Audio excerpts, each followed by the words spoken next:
Have you ever wondered how one cruel act could change the course of someone's entire life? This is the story of Amara, a gentle young woman whose world shattered after her mother's death. Living under the same roof with her stepfamily, she carried silence like a heavy cloak. Her stepbrother, Tunda, saw her not as family, but as a burden. Every day, his words cut deeper. "You don't belong here. You're nothing without us." The walls of that house were filled with laughter for others, but for Amara, it was a prison of pain. She was family in name, but treated like a stranger in her own home. What she didn't know was that life had already set a path for her, one that would lead her from rejection to an encounter that would change everything. In this video, you will witness how a young woman, cast aside by her own blood, crossed paths with a powerful billionaire who saw in her what no one else did. You'll see betrayal, struggle, resilience, and a transformation that no one expected. And here's the question: can a girl abandoned by her family really rise to become stronger than those who broke her? Stay with us till the end, because the answer will surprise you. Welcome to Pure African Tales, where true and inspiring stories live. Don't forget to like, share, and subscribe so you never miss the stories that remind us of the strength hidden in ordinary lives. The tension inside the house had been building for months. Every conversation about the little property Amara's late mother had left turned into a storm. Tunda believed it was his right alone. Amara, quiet but firm, insisted her mother's wish should not be erased. That evening, voices rose louder than ever. Neighbors could hear the shouting from outside. Amara, clutching her mother's old scarf, begged him to listen. But Tunda's anger had no ears. With rage in his eyes, he spat cruel words. "You don't belong here. Everything in this house is mine." And before she could even answer, his hands pushed her back, his feet striking her with the cruelty of years bottled up. Amara stumbled to the floor, her tears falling faster than the words she tried to speak.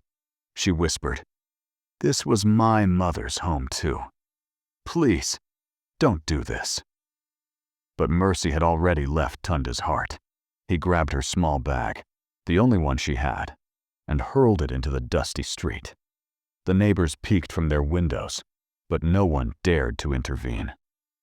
In that moment, silence became her only companion. The door slammed shut. The lock clicked. And just like that, Amara's world collapsed. She stood under the cold night sky, clutching her bag with trembling hands. Her eyes searched the dark street, but there was nowhere to go. The house that once held her childhood memories was now closed forever.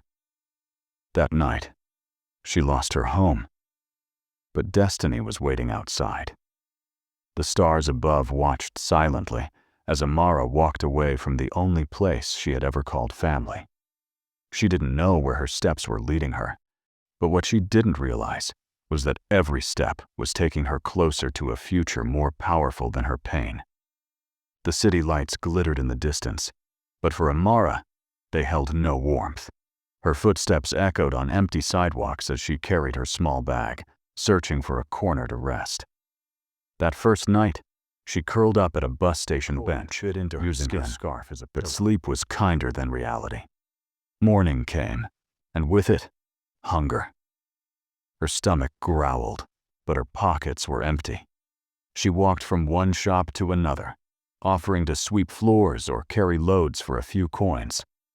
Most shopkeepers waved her away without a glance. Some laughed at her torn dress. Others called her names that pierced deeper than hunger. She tried washing plates at a roadside food stall. But even there, customers whispered, pointing at her with mocking eyes. "Look at her. She doesn't belong here." Each word stung, yet she swallowed the pain. At night, she found another bench, another corner. The streets became her new home. The sound of car horns replaced the lullabies her mother once sang. The stars above became the only witnesses to her tears. Her clothes grew dirty, dazed, her body weaker, but her spirit refused to die. When a passerby threw away a half-eaten loaf of bread, Amara picked it up with shaking hands. She ate slowly, every bite reminding her how low life had pushed her. Still, she whispered to herself, "I will not give up." Even in the middle of mockery, she chose dignity. Even in the shadow of hunger, she chose hope. Pain was her daily bread, but she still refused to give up hope. And that hope became the only thing she carried, heavier than her bag, stronger than her hunger. Little did she know, her darkest nights were leading her toward the morning that would change her life forever. The afternoon sun was blazing, and Amara dragged her tired feet past a small roadside cafe. Her stomach twisted with hunger as the smell of fried plantain floated through the air. She stood outside, debating whether to walk away or risk humiliation again. Then suddenly, chaos. A chair scraped loudly, followed by gasps. Inside, a man had collapsed to the floor. People froze. Some stood back in fear. Others whispered, unsure what to do. Amara's instincts pushed her forward. Despite her own weakness, she rushed into the cafe. She dropped her bag, knelt beside the stranger, and lifted his head gently. His breathing was shallow, his lips pale. She remembered the little her mother once taught her, tilting the head back, loosening the collar, and checking for breath.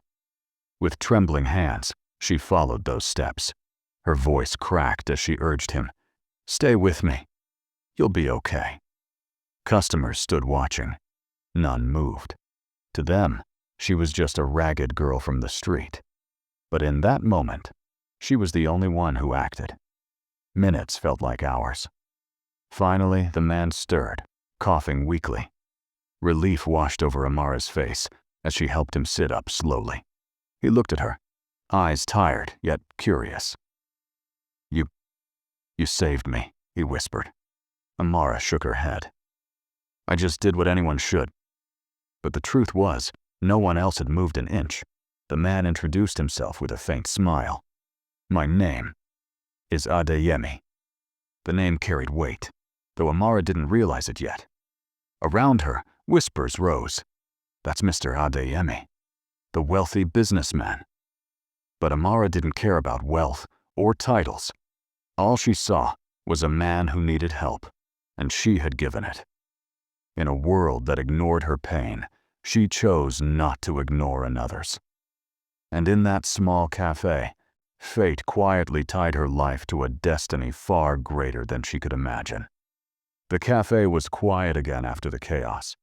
Amara sat in the corner, her hands trembling from what had just happened. She had rushed to help a stranger, using only the little knowledge she remembered from her mother. Now, that stranger, Mr. Adeyemi, sat across from her, his breathing steady but his eyes sharp, watching her closely.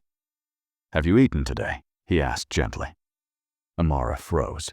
No one had asked her that in a very long time. Her lips parted, but words refused to come. Hunger spoke louder than pride, and her stomach growled in answer. Without hesitation, Mr. Adeyemi called the waiter. Plates of warm food were placed before her. Steaming rice, fried plantain, and a small bowl of stew. Amara stared at it as though it were a dream. Her fingers shook as she lifted the first spoonful, tasting food that wasn't scraps, wasn't stolen, wasn't thrown away.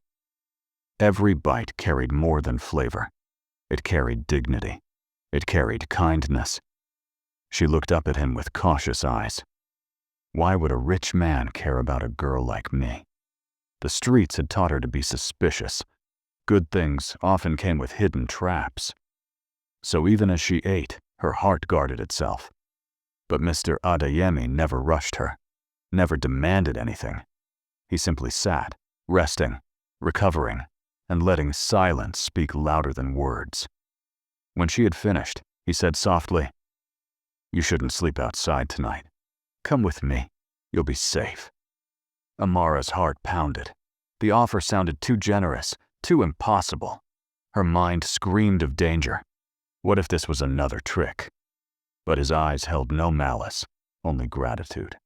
The same man she had just saved was now trying to save her, even if only for one night. That night, for the first time in months, she lay on a real bed.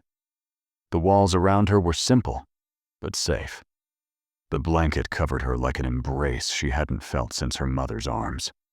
Sleep came quickly, carrying her into a peace she thought she had lost forever.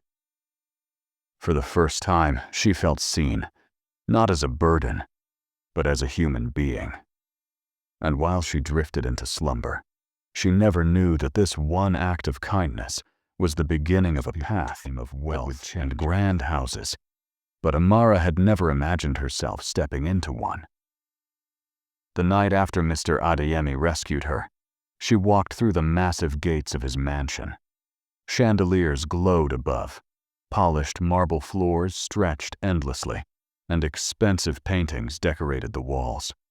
To her, it all felt like stepping into another universe. She looked down at her worn shoes and torn dress, afraid that her very presence did not belong. The servants noticed too. Whispers echoed through the grand halls. Questions about who she was, why she was there, and how someone so ragged could stand in such a place. Some laughed quietly. Others turned away in disdain. But Mr. Adeyemi's reaction was different. He stood firm, silencing the murmurs with a single look. "She is my guest," he said calmly, his voice carrying the weight of authority. That moment left Amara stunned. For the first time in her life, someone powerful had stood for her, not against her. Later, as they sat in the quiet of his study, he gently asked about her past. At first she hesitated, her eyes heavy with memories she wished to bury. But the warmth in his tone made her speak. She told him about losing her mother, about the cruelty of her stepbrother, and the night she was thrown out with nothing. As Adeyemi listened, his face grew somber. He had lived among riches, but the story of this young woman revealed a wealth of strength and resilience far greater than any fortune. And though they came from two completely different worlds, that night he began to see her, not as a stranger, but as someone destiny had placed in his path. Some days later, Adeyemi sat across from Amara, studying her with thoughtful eyes. He placed a neat stack of money on the table and pushed it toward her. "Take this," he said softly. "Start over. Buy yourself new clothes. Find comfort." But Amara shook her head. Her voice was firm, though her hands trembled. "Sir, I don't want to live on charity. I want to work, not beg." Those words carried more strength than wealth could measure. For the first time in years, someone was looking at her not with pity, but with respect. Adeyemi leaned back, a faint smile forming. In that moment, he saw not a homeless girl, but a woman with dignity. Instead of pressing her, he offered something different, a small role in his company. It wasn't glamorous, just clerical tasks and errands. But to Amara, it was more valuable than gold. She grabbed the chance with both hands. Every day she showed up early, her ragged clothes replaced by simple, neat ones. She worked harder than anyone, learning quickly, offering ideas others overlooked. Where others saw her as fragile, she revealed strength. Where people doubted her, she proved trustworthy. She refused money, but earned respect. And in her refusal, she unlocked doors even the rich could not open. Before we dive into what came next, imagine a girl who once had nothing now, stepping into a new world where her efforts finally mattered. Amara wasn't given shortcuts or favors. She worked late nights, learning every detail about how the business ran. From sorting files to preparing reports, she gave her full heart to every task. Each passing month brought growth, At first, she managed the simplest duties, but soon she was trusted with bigger responsibilities. Small projects that others overlooked became her training ground. She handled them with care, and slowly her name began to carry weight inside the company. Servants who once whispered about her ragged clothes now watched her walk with quiet respect. Employees noticed her humility, her discipline, and the way she treated everyone kindly, no matter their position. She was no longer defined by her past or her stepbrother's cruelty. Adeyemi, too, observed the transformation with pride. What had started as an act of kindness was turning into something more, a recognition of her true potential. She was no longer the girl thrown away. She was becoming a woman of strength. Many months had passed, and Amara's new life had become the talk of the town. Her quiet strength, her growing influence, and her rise from nothing to respect had reached ears far beyond the city. And among those who heard the whispers was her stepbrother, Tunda. Once proud, once arrogant, he now found himself at the edge of ruin. The inheritance he fought so hard to keep had slipped through his fingers. Debts piled high, friends turned away, and his arrogance left him isolated. The same man who once called Amara a burden now carried the weight of failure on his shoulders. Not as a servant, not as a beggar, but as a respected woman working beside a powerful businessman. His heart sank. Jealousy burned first, but then shame crept in. He remembered the night he pushed her into the cold, the cruelty in his words, the door slammed against her pleas. That memory haunted him as he made his way to her world. For Amara, the moment was unexpected. Seeing Tunda again brought back painful echoes, but she did not flinch. He stood before her, no longer proud, no longer boasting, just a broken man searching for mercy. His voice trembled as he asked for help, not with demands, not with superiority, but with desperation. It would have been easy to turn him away, to repay cruelty with cruelty. Many would have expected it. But Amara's journey had taught her something deeper. She looked at him, not as the brother who had hurt her, but as a human being drowning in the same pain he once caused her. With calm strength, she spoke softly yet firmly. Kindness is strength. Cruelty destroys. The words cut deeper than any insult, for they carried truth. She did not offer revenge, but she did not erase the lesson either. Forgiveness, yes, but with a warning that life always returns what you give. And in that moment, the balance between them shifted. Tunda realized what he had lost. Not wealth, not inheritance, but the dignity that only compassion can protect. Amara, standing tall, proved that true victory is not in crushing others, but in rising above the wounds they left behind. Amara, once abandoned and mocked, became the voice for others who had no voice. Through Mr. Adeyemi's foundation, she built schools, shelters, and hope for countless young souls. The world began to see in her what her stepbrother never could: strength, grace, and unshakable courage. We pause briefly as the narrator's tone deepens. Her stepbrother pushed her into the cold, but destiny led her into greatness. Soft, inspiring music swells in the background, leaving viewers with a lingering sense of hope. And her story reminds us all: sometimes rejection is not the end. It is the very beginning of the journey we were meant to walk. If this story moved you, don't keep it to yourself. Like this video, share it with friends, and most importantly, subscribe to Pure African Tales for more inspiring true stories that touch the heart and lift the spirit.